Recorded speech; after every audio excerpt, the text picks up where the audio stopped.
안녕하세요, 여러분. 하루를 여는 하나님의 말씀, 굿모닝 바이블입니다.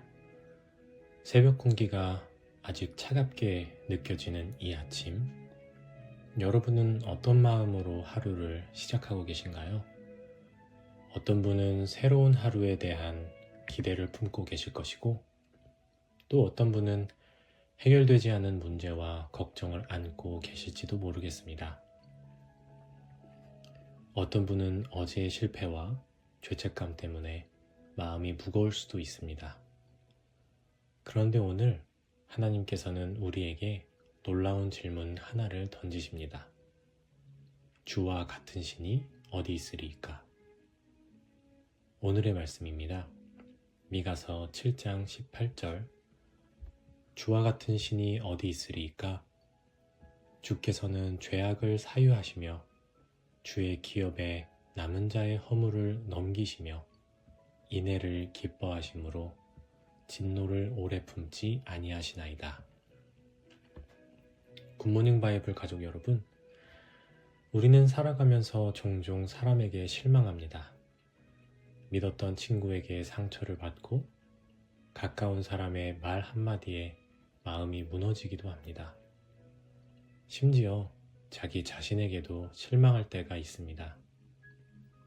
왜 또 같은 죄를 반복했을까? 왜 나는 아직도 이 모양일까? 하나님께서는 나를 정말 용서하실까? 이런 생각이 들 때가 있습니다. 사실 미가 선지자가 살던 시대도 비슷했습니다. 나라 전체가 하나님을 떠났고 지도자들은 부패했으며 정의는 사라졌습니다. 미가는 세상을 둘러보며 탄식했습니다. 경건한 자가 사라졌고 믿을 만한 사람이 없다고 말했습니다. 심지어 가족끼리도 서로를 믿지 못할 정도였습니다. 그야말로 인간의 죄가 얼마나 깊은지 보여주는 장면입니다. 그런데 놀랍게도 미가서는 절망으로 끝나지 않습니다. 죄를 고발하던 선지자가 마지막에 하나님을 찬양합니다. 그리고 이렇게 외칩니다. 주와 같은 신이 어디 있으리이까? 마치 모든 것을 다 살펴본 사람이 내리는 결론과 같습니다. 세상 어디를 보아도 하나님 같은 분은 없다는 겁니다. 어린 시절 실수로 값비싼 물건을 깨뜨린 경험이 있으신가요? 깨지는 소리가 들리는 그 순간 마음이 철렁 내려앉습니다. 그리고 가장 먼저 드는 생각은 이겁니다. 혼나겠다. 어떻게 책임지지? 이제 끝났다. 죄를 지은 인간의 마음도 비슷합니다. 아담과 하와가 범죄한 후 가장 먼저 한 일은 하나님께 달려가는 것이 아니라 숨어버리는 것이었습니다. 죄인은 본능적으로 하나님을 두려워합니다. 왜냐하면 하나님은 거룩하신 분이기 때문입니다. 그런데 성경이 보여주는 복음은 놀랍습니다. 하나님께서는 죄인을 찾으시는 하나님이십니다. 도망가는 아담을 부르셨고 배반한 이스라엘을 부르셨고 십자가에서 자기 백성을 위해 죽으신 아들을 보내셨습니다. 우리가 하나님을 찾기 전에 하나님께서 먼저 우리를 찾아오셨습니다. 이게 복음입니다. 오늘 본문은 하나님께서 어떤 분이신지를 정말 아름답게 보여주죠. 첫째로 하나님은 죄악을 사유하시는 분입니다. 성경은 하나님께서 죄를 가볍게 여기신다고 말하지 않습니다. 죄는 반드시 심판받아야 합니다. 하나님의 공의는 결코 무너지지 않습니다. 그렇다면 하나님께서 어떻게 죄인을 용서하실 수 있을까요? 그 답은 예수 그리스도의 십자가에 있습니다.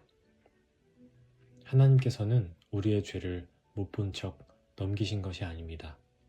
대가를 반드시 치러야 합니다. 그 죄의 형벌을 자기 아들에게 담당시키셨을 뿐입니다. 십자가는 하나님의 사랑과 공의가 만나는 자리입니다. 이분 덕분에, 우리의 예수님 덕분에 우리는 용서받을 수 있습니다. 둘째로, 하나님은 허물을 넘기시는 분입니다. 본문은 하나님께서 자기 백성의 허물을 넘기신다고 말합니다. 여기서 넘기신다 하는 말은 죄를 대수롭지 않게 여기신다는 뜻이 아닙니다. 죄에 대한 대가가 지불되었기 때문에 더 이상 정죄하지 않으신다는 뜻입니다. 로마서 8장은 이렇게 말합니다. 그러므로 이제 그리스도 예수 안에 있는 자에게는 결코 정죄함이 없나니.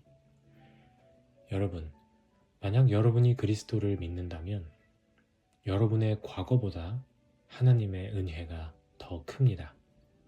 여러분의 실패보다 그리스도의 십자가가 더 강합니다. 여러분의 죄보다 하나님의 용서가 더 깊습니다. 셋째로, 하나님은 인애를 기뻐하시는 분입니다. 정말 놀라운 표현이죠. 본문은 하나님께서 마지못해 용서하신다고 말하지 않습니다. 하나님은 인애를 기뻐하십니다.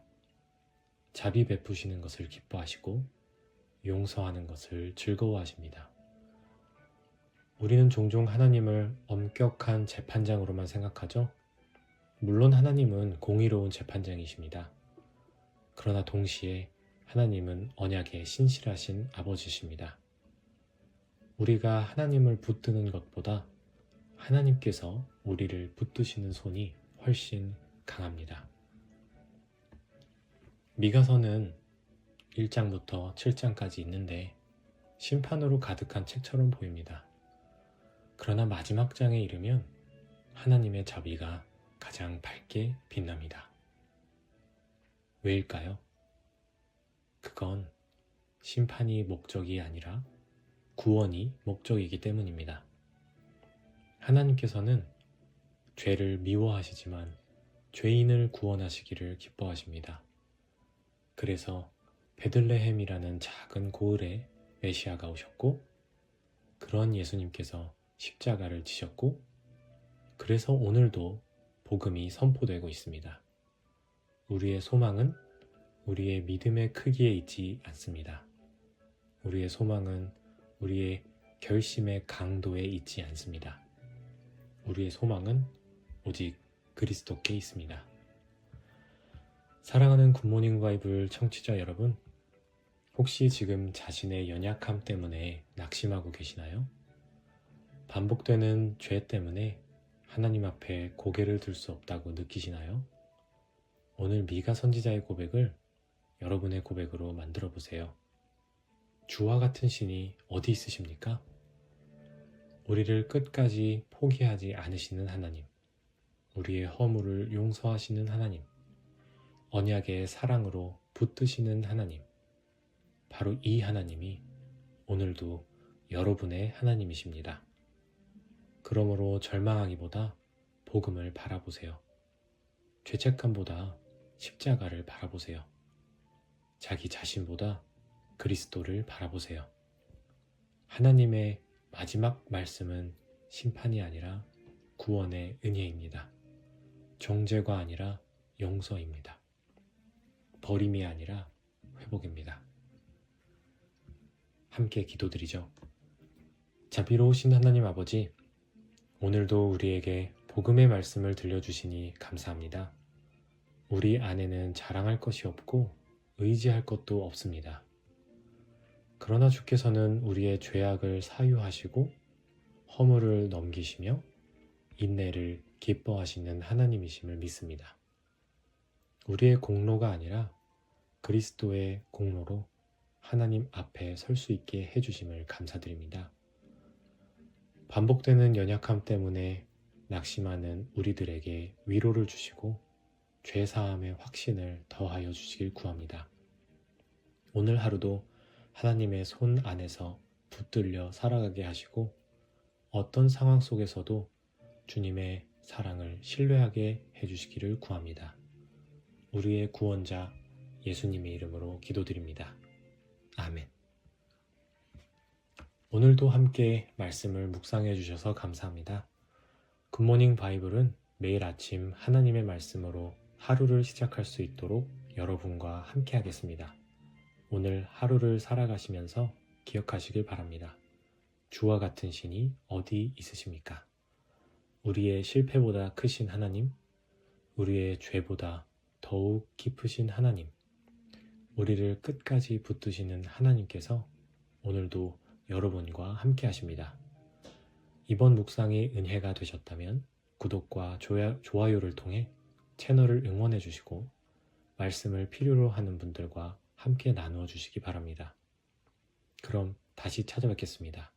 여러분, 좋은 하루 되세요. 굿모닝 바이블이었습니다.